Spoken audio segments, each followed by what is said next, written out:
क्या आप जानते हैं कि भारत में एक ऐसा विश्वविद्यालय भी था जहां पढ़ने के लिए दुनिया भर से छात्र आते थे। एक ऐसा स्थान जहां लाखों किताबें थी, हजारों विद्यार्थी थे और जिसे दुनिया का सबसे बड़ा शिक्षा का केंद्र माना जाता था।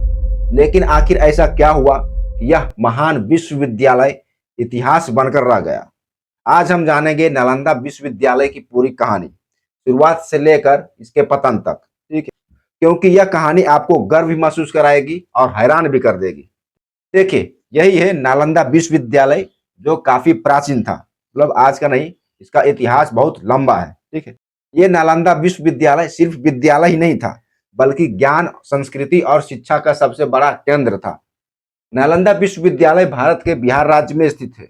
यह पटना से लगभग 90 किलोमीटर दूर नालंदा जिले में मौजूद है। ठीक है, यह स्थान प्राचीन भारत में शिक्षा और बौद्ध धर्म का मुख्य केंद्र बिंदु माना जाता है।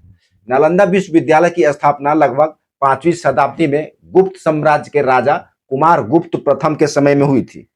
माना जाता है कि इसकी जो शुरुआत है वो लगभग 450 ईस्वी के आसपास हुई। उस समय भारत शिक्षा और ज्ञान के क्षेत्र में पूरी दुनिया में आगे था। नालंदा इसी गौरवशाली परंपरा का एक हिस्सा था। नालंदा विश्वविद्यालय को खास बनाता था उसका विशाल परिसर और शिक्षा का स्तर। यहाँ पर हर एक विषय की पढ़ाई होती थी। यहाँ सिर्फ भारत ही नहीं, बल्कि चीन, जापान, कोरिया, तिब्बत और कई अन्य देशों से छात्र पढ़ने आते थे। इतना ही नहीं, इस स्कूल में प्रवेश लेना भी इतना आसान नहीं था। नालंदा विश्वविद्यालय में परीक्षार्थी को प्रवेश करने के लिए कठिन परीक्षा से गुजरना पड़ता था। मतलब वो पहले एग्जाम लिखते थे, उसके बाद अगर पास हो जाते हैं उसमें क्वालिफाई, तब इसमें एडमिशन मिलती थी। ये जो नालंदा विश्वविद्यालय था, इसमें सिर्फ धर्म की शिक्षा नहीं दी जाती थी, बल्कि यहाँ कई अलग अलग विषयों को पढ़ाए जाते थे।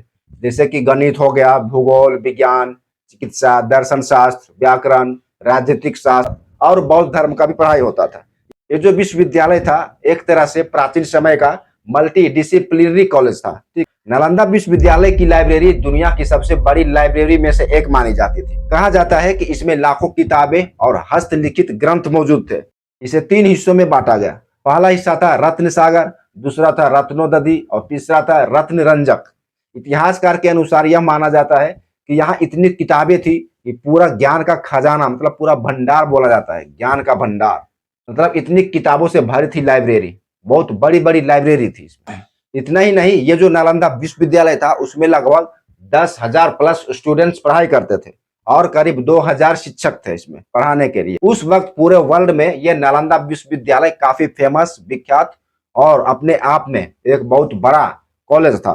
क्योंकि इसमें 10,000 स्टूडेंट्स पढ़ाई कर रहे हैं, तो उस हिसाब से उस जमाने में 450 ईस्वी में सोचिए मतलब कितना बड़ा कॉलेज हो सकता है।